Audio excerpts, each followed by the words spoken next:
This is the first episode of Teachers Talk Text, in which Jay and I take a look at Romeo and Juliet. We answer three big questions about Romeo and Juliet for the high school classroom teacher. Question 1, why read it? Question 2, how should we read it? And question 3, what matters in it for the high school student? So we hope you enjoyed this episode and learned something from it. All right, hi, my name's Paul Kelly, and I'm here with, who am I here with? Jay Pollock. Yeah, we're longtime English teachers, high school English teachers. How long, Jay? 23 years. 23 years. How about you? I think I hit 21 this year. Your career can drink now. Like, exactly. So good for you. It's old enough. Some days that makes more sense than other days. Yes, many days it does. All right, I like it. That's a good marker. I think I missed the celebration I might have had. Today's podcast focuses on Romeo and Juliet, but every time we introduce a book here on our Text in Class podcast, we like to start at the 30,000-foot view, a big overview with three big questions. So this is our three questions episode. If you want more in-depth analysis of the text of the book, in this case, Romeo and Juliet, we do go act by act on this in subsequent podcasts. But at this point, we want to answer our three big questions, which for us really make sense for every text, really. Why read it? It's an open question. How should we read it? How's it done in the classroom? And then what really matters in it? What matters? What do you think of the big things that have popped through more than 20 years of teaching these texts? So that's what we want to go with. But before we jump in, Jay, we got to open with a poem. What's the poem for today?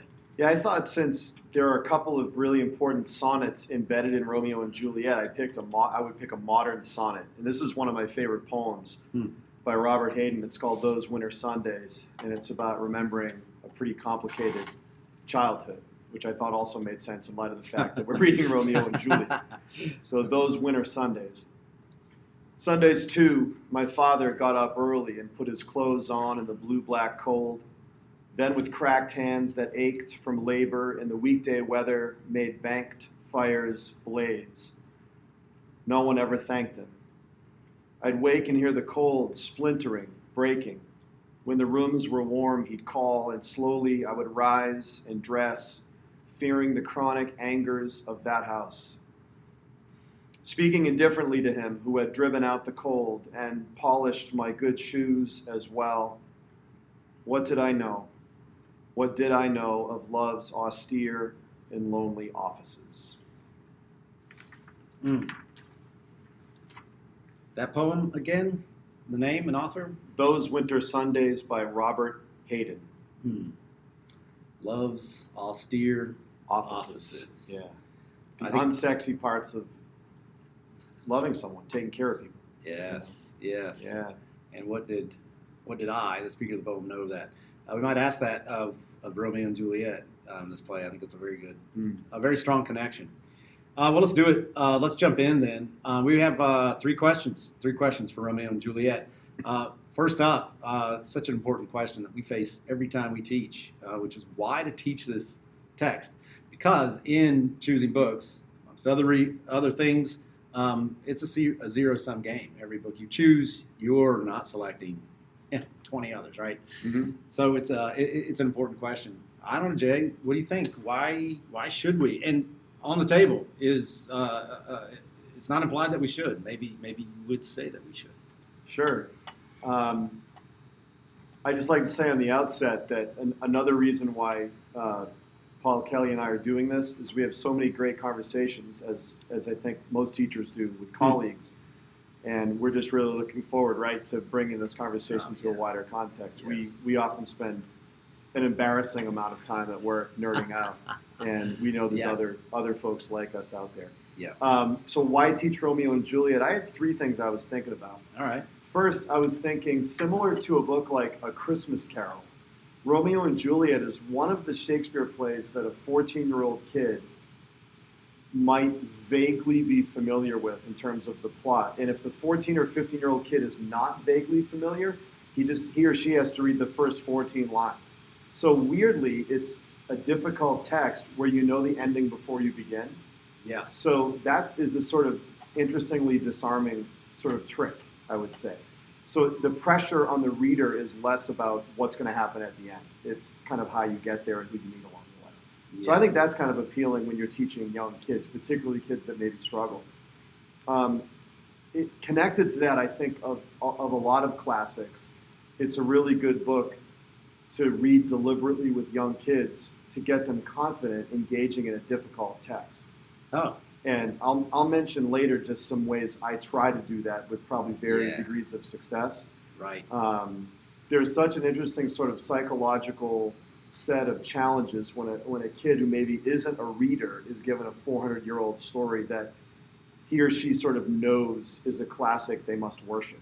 So how does one approach something honestly in that context? I think that's super interesting. And then I think probably most basically, the challenges that the main characters face are challenges that are familiar, even though you and I don't teach kids in Verona. Maybe someday, Paul, if we get a little professional development money. But,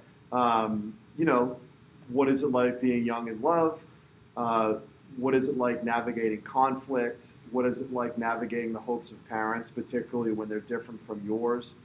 I just think even though the outer trappings are somewhat foreign, the human dilemmas of the play are not foreign. Yeah. I like those points, Jay. I mean, the accessibility, that's tough to open with saying, oh, your first reason for reading is because it's so accessible. Yeah. And this is Shakespeare. No kid goes into that confidently, usually. But you're right, just, cultural, sort of knowledge level, kids know they're supposed to like this or supposed to be good or something. Once they get into it, it offers up some low-lying fruit in the very beginning that you can identify with. Not all of it is, but some of it is. And I think implicit in what you were saying is that there is the potential for a sense of pride that students can take in reading this book because it has both of those things you mentioned. It's canonical, right? I mean, that's one word for it. Everyone knows that in a way. But at the same time, you actually can read it and actually can enjoy it. And I think if our students are listening, they might expect us to say this, oh, you'll love this. But I think, wouldn't you honestly say, in your experience, do students like it? Does it work in the classroom, Jay? I mean, honestly. Yeah, to be honest, we probably could have 100 podcasts on the question, how do you know something works? Yep. I do think there's probably some objective criteria that education specialists have, some checklist. I don't know of anything like that. I think it's a feeling in a room. Yeah.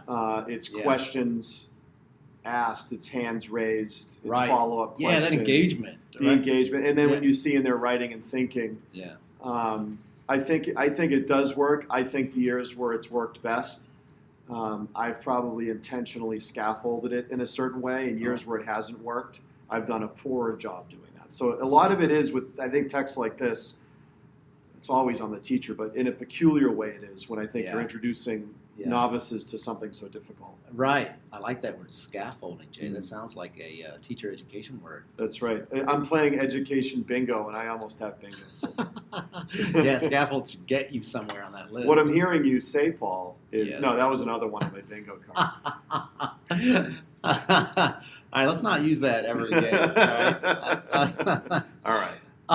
Yeah, that's good, and I think I'm there with you on those two things, and it is kind of a value for me in the classroom, and it's a criteria I've used in the very difficult job of choosing books, which is that balance between one, is it worth? I'm doing often Socratic discussion, so we're turning whatever it is 15 to 20 minds like lasers in one single direction. So one, can the text hold up to that? Mm-hmm. And so it's got to be tough in a sense and broad to try to touch as many of those different interests as possible. But it's got to hold up to it.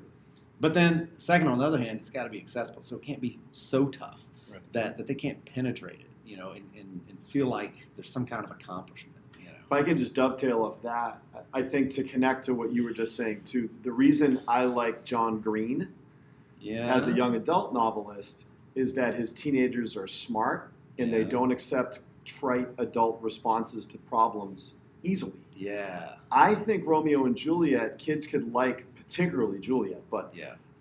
that they're dealing with really complicated things, and you actually, and again, we know this, that this is what makes Shakespeare so great. One of the things, he doesn't just simply show us characters' thoughts, he shows us them thinking in real time. Yes. And Juliet's an amazing thinker, Right. which I think is interesting to watch happen. So She is. She's a romantic thinker in that deepest sense of the word, not in the way you think, that superficial sense, in that she's a woman in love. But the romantics idealize that the intellect and the emotions, right? Not just one over the other, but both and. They're both together. They kept both in both hands. And she's a poet, literally, and wise, right? Yeah. She's a thinker. So she's a mechanical thinker that can work out Rubik's Cube-like problems. right, And by she herself. Romeo always needs help. We're getting ahead of ourselves. yeah. All right, sticking to the character. But staying to that question then, why read it? It's an affirmative answer, I'm hearing you say, Jay. And yes, read it. Why? You're right, that's a separate podcast, and I want to do that podcast because I think we should come up with a correct. We can do that. We should have a checklist. I'm not looking up a checklist. We're not anti-checklist. We just want to make our own. Yeah, exactly. All right, that's fair. I'm only anti-checklist when it's That's not right. my checklist. That's right. So we'll do it. But suffice it to say for now is response. And I'd say two objective categories of responses. One, discussion engagement. I've got some great recording of students who I feel like I've tricked into fighting about Romeo and Juliet. Working hand in hand with Shakespeare, we tricked them into caring so much they were actually standing up arguing with each other. And I just sat back, I was pleased, Yeah. like someone who goes around the world starting, civil unrest, starting. That's what I had done in the room. That's right. I just sat back. Yeah. It's the academic version of. Yes, that was me. We'll have a new dictator soon. So I was happy about that. So that does work. If you can find students arguing about something worthwhile, and they were, not something silly, over text, and that is a kind of success. And then the other, sort of category of response, not just that class discussion, is is papers, and I think you do have to look closely at that and see if a lot of papers are just going to be bad because. But if students are able to land on something interesting, it may be because of the text I'm dealing with. Sure. All right, why read it? I think we have a couple points. Let's move. Question number 2. How? How do you do it? How do you break into it? I think that's that word scaffolding. How do you do it? Jay, how do you think about that question? I've definitely evolved over the years. So this year during COVID is the first time I'm not acting out scenes with my students. Oh. So usually I think about how I teach a text largely in light of what kind of text it is, but especially in light of what the assessment at the end is going to be. Yeah. I don't really give tests. Yeah. It's usually more writing based, my class. I told my students a few weeks ago before we started, I will give you no quizzes or tests on Romeo and Juliet. So they looked at me with that look of, what are you going to make us do? We have to detail your car next. What's happening? So basically, I did do some preliminary materials. Hardly any of them had ever experienced Shakespeare of any kind, and I like them to know some historical things. I try not to get too far into the weeds. Yeah. And that's a separate conversation, I know as well. How much is too much? But in terms of what a day looks like, we'll begin by discussing their homework. They submit their homework. I will actually preview, say we're doing a couple of scenes in Act 2, I will preview and go over with them some key passage, literally spoon feed, but we'll read and discuss it. Yeah. We'll then watch a stage production of a couple of scenes. And for homework, I'll ask them a critical question to write about, and in their paragraph, say response, they have to quote the text. Right. So pretty much every day is me prepping them. There's a film, there's discussion, and there's writing. And then 2 or 3 times during the course of the play, we'll have a day where they just get to ask a question and answer it in a couple of paragraphs and have kind of a round table. So they have like a more deliberate process. Right. I've done different kinds of writing assignments at the end. Yeah, but in principle, it sounds like you're taking them through some portion of the text, and then there's some kind of a feedback or interactive thing with that. Whether it's a short write-up at home, talking class. And in terms of the assessment, what I do outside of the world of COVID in a normal year is, as you know, I invite actors who are studying theater in college that I taught in high school, and we workshop. Kids get into scenes, and for about 2 or 3 weeks. They memorize all the lines. They block. We go over this. But they write a paper beforehand on their character in the scene. Once they decide, okay, I'm going to be Mercutio in the fight scene in Act 3, they write a paper about who their character is and what he cares about in the beginning, middle, and end. That's how the paragraphs are built. Yeah. So it kind of gets them thinking. Okay. What I find really fascinating, and I always enjoy seeing the evolution, is after they act the scene out and they've internalized all those lines and they've thought about blocking and they've actually learned stage combat and they've actually, then they go back and rewrite the paper. Huh. And it's amazing and really a lot of it is just giving people time. Here's 3 weeks to think about a scene. Yeah. Of course it's going to be better. Right. It's not It's magic. more authoritative in some sense. They take some ownership in It's what they're totally saying. in their bones. Yeah. You know, so that's what I generally have done. This year I have to get a little more creative. Right. But anyway, I really like that approach. I'm certainly open to other approaches, and I know, it changes. I mean, the nice thing about teaching literature in general is you're looking at infinite options all the time. Right. So, Right, and that's got to be exciting to you if you're doing this. Otherwise, you have to teach something else. right, exactly. Yeah, or exactly. nothing else. What do you do, Paul? Well, I'm torn on this for the how to teach it. For me, there's lots of different pedagogical things, but I'm always thinking about this dynamic, and this happens with a lot of books, which is inside the book versus outside the book. Right? Yeah. You and I have talked about this. Yeah, like I've used that line, stay between the covers. Yeah. Right? It's like a principle. That's a good principle in general. Yeah, that's right. Stay on the path. There's lots of applications. For me, stay between the covers means, and this is part of a way that I judge a book's potential to be strong in class, which is, what if I did that? What if we only read the pages that are in the book? And the time, the historical place, the events, the characters outside the book. Mm-hmm. What if we didn't know anything about that? In a way, and this is a bias. It's an artistic bias I have. Sure. I want the book to work anyway. I want the book to work really, really well. So that if you didn't know anything about Shakespeare, you had no idea whether he even lived, right? Which people argue about, obviously, or where in the world he came from. Would it really affect the book? And I would argue for Romeo and Juliet, you don't need any of that for Romeo and Juliet to work. On the other hand, not everything's a matter of need. Mm-hmm. The book is an opportunity, right, to learn. That's true. To build out students' historical sort of web in their head, web of events, make connections to other places and time. Sure. So to me, those are decisions to make. And there's very few times when you really need that historical context. Sometimes you do, right? And we always use the Folger Shakespeare Library Edition. They've got great notes. The text is on the right. I like the notes are on the left, right? Yeah. So they do a lot of that, like very specific context stuff that you need. But so generally, I'm trying to stay out of it, out of the history of it, out of the circumstance of it, out of the author's life. As did Mrs. Shakespeare for the most part. She did. They didn't live together all the time, right? No, whatever. Yeah. Okay. He was busy. Yeah. As was she. So whatever. Yeah. They all had things to do.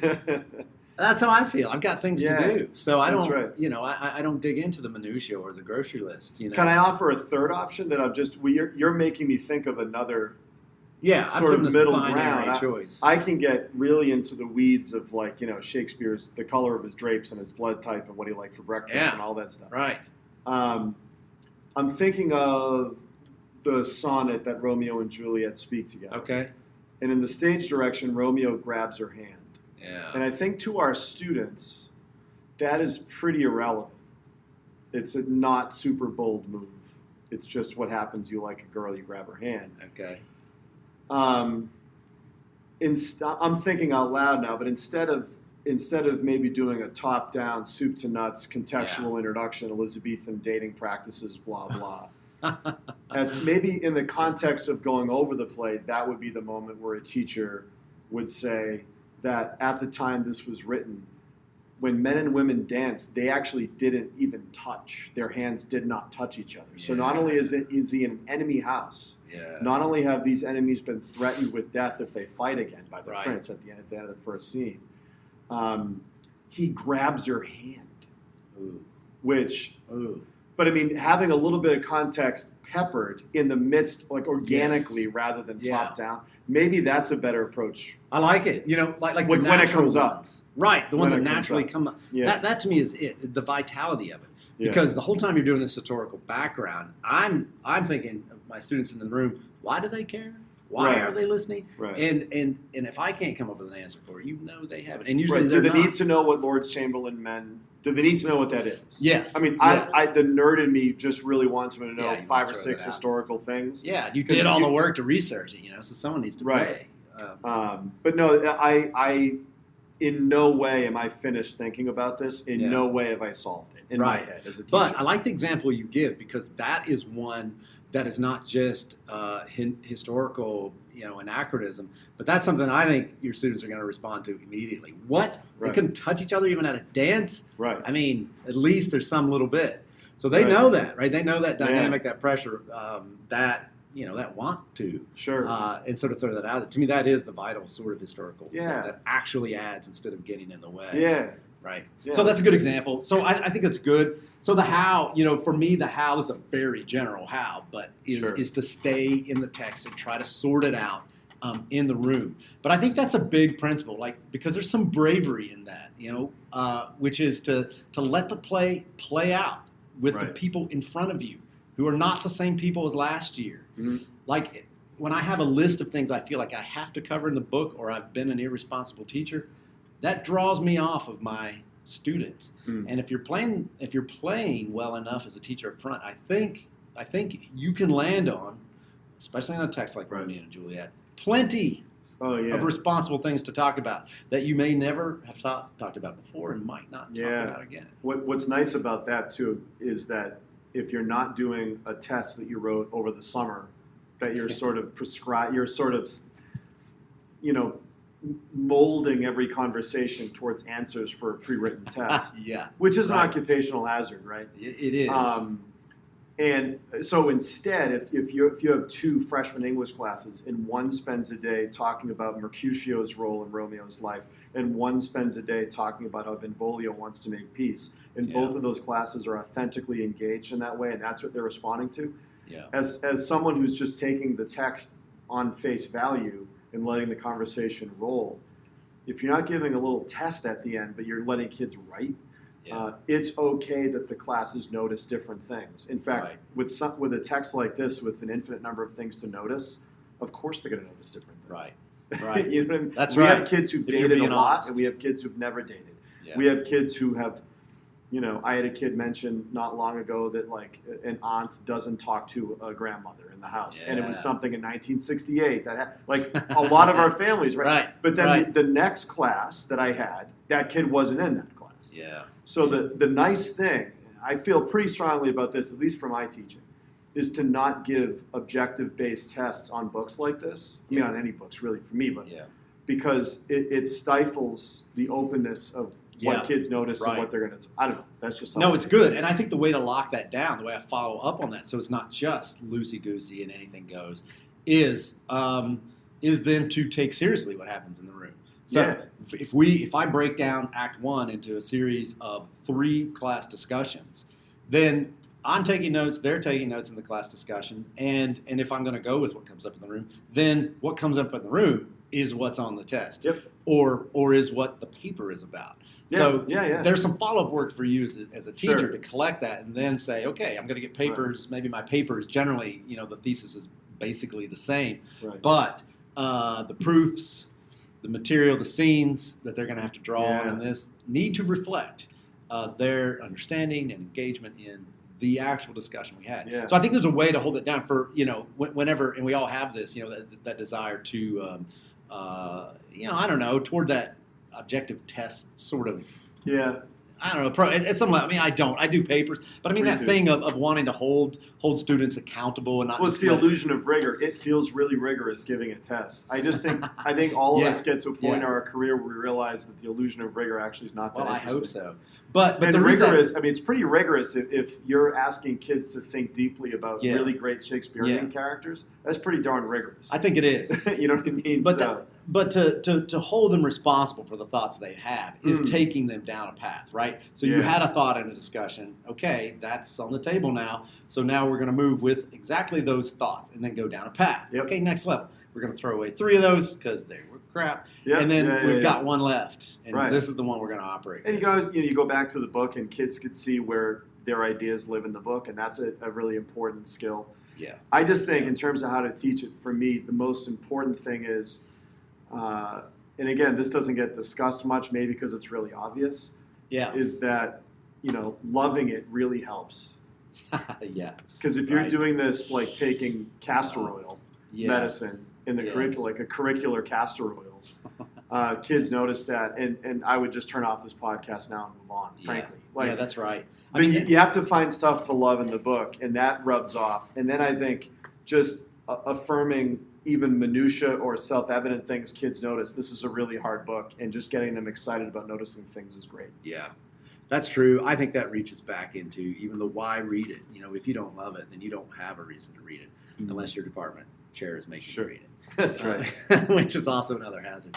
Hey, we're coming down to the end here. We've got about 5 minutes left. All right. Let's move to question 3. Which I think 5 minutes can hold it, as well as 5 episodes can hold it, I suppose. What matters in it? I almost feel like I'm making a Shakespearean line there. What matters in it is like this. What is the matter of the story? There are matters in it. What are the matters, Jay? What works? I mean, there are many things, but as a high school English teacher, what are the matters? What matters? In this play? It's funny. It seems like such an obvious question, but I don't know how often we teachers actually stop and think about it, particularly with a text that seems self-evidently important. For me, I would say first that it's essential for me not to preordain to them what matters. In other words, I've read this book a zillion times. Anybody that teaches, underclassmen who has to teach it every year, you read it every year, you watch movie versions of it. But I have no idea day to day what they're going to notice. But here's what tends to come up that I think is really important, at least for me. I mentioned earlier the whole sort of dramatic tension of the inner life of teenagers and being in that middle space in life where, you have certain desires, but the adult community around you probably feels differently. And how do I navigate that? I think that matters tremendously, particularly when we think about engagement. I think in terms of morality, questions of culpability are fascinating. I have an Act 3 small paper, which is who or what is primarily at fault for Tybalt and Mercutio's death. And you could have individual people as the answer. You could have, Verona and the rivalry as the answer, or you could have fortune, right? I am fortune's fool is the last thing Romeo says. So, so it's interesting to have kids right in the middle of the play stop and say, okay, who's to blame for all this? Things just shifted really fast. So there's questions of culpability that, I think any news channel you watch, people aren't only reporting what's wrong, but they're casting blame. Yes. Right? So I think it's interesting in a safe sort of literary environment for kids to sort of practice thinking about that. Questions of power are interesting, and I think this play, I often think, imagine being a young wife in the 1590s when this play debuted. Your spouse was chosen for you. You're essentially property. You're making kids, and your husband takes you to the Globe Theater, and you see a 13-year-old girl fight for her agency, propose to the guy, not the other way around. I mean, just so amazing. So questions of power and influence are interesting. And I think the most potent thing about the book is how words and even like sarcasm and things that seem somewhat innocuous grow into both sexual and physical violence really quickly from the first scene on. And that's, to me, is if the book has a chorus, it's that idea.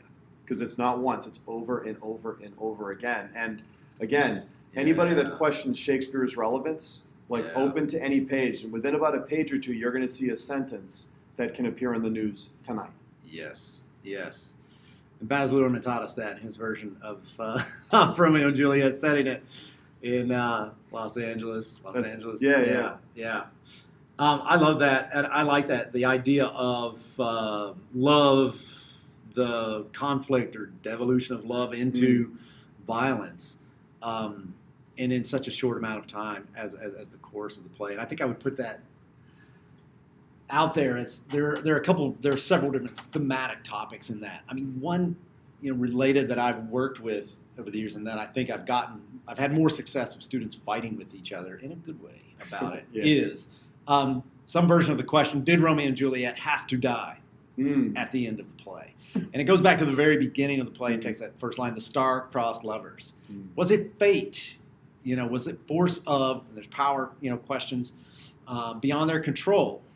however you line that up. So you can line that up several different ways. There's actors and operators in the background. Friar Lawrence is an operator. Their family history is an operator. That's a force multiplier, in their lives. So that question of sort of nature, their own natures versus their own nurture. What brings them to this horrible end? Did it have to happen? And there are these moments of accident, the students go to easily. Well, Friar John had made it through with the letter, but sometimes it feels to other students feels like he had to not make it. And even if he had made it, it wouldn't have helped somehow, right? It would have ended. So I have found it easy to sort of direct their interest in conversation. It does get to the question of forces over your head, and then to the questions of forces that are in your hands, because that's an important part of the play. And I want to go back to that love and hate thing, because Harold Goddard says this is one of the go-tos, on all things Shakespeare for me. He points out how Shakespeare pits love against hate, and that love is the only key to quelling, to putting to rest, this generations long violence and hatred. And so and love is something that happens in individual people, and there's a mysterious aspect to it. So there's sort of a fate-ish aspect to it, but it's enacted, it's performed, it's lived out, by people who have will and choice. And so it's a great way to draw students in, which I think, and we're at the end of our time, but I think that draws us back to the beginning of our discussion, which is that this play is accessible at some level, so students can get into this because you're talking about romance and love, and it can give them some pride in that sense. It's an accessible, difficult text. They can take pride in the fact that they're engaging in the great conversation, right, about things like fate and violence and hate and choice, right? And where's my identity? What is my identity tied to? Gosh, identity in such a big way, right? One of the deepest ways, like all the way up to the stars, if you want to put it that way. But there's something very meaningful in that that's not just superstition. Absolutely, yeah. Well, Jay, I think it's a great start. That's a great 30,000-foot view of this. And so I want to close out with that. That's our 3 questions overview of Romeo and Juliet. It's talking at a high level. Should you do this book in class? How should you think about doing the book in class? And then what are some of the big things to focus on? I think we've laid out some things that are good to think about there. In subsequent podcasts, we want to dig in. All right, so we got to go act by act, get into the characters, get into the scenes, get into some quotes. There's some great lines in there, aren't there? Infinite. All right. Thank you. We'll see you next time. Bye, Jay. All right, bye, everybody.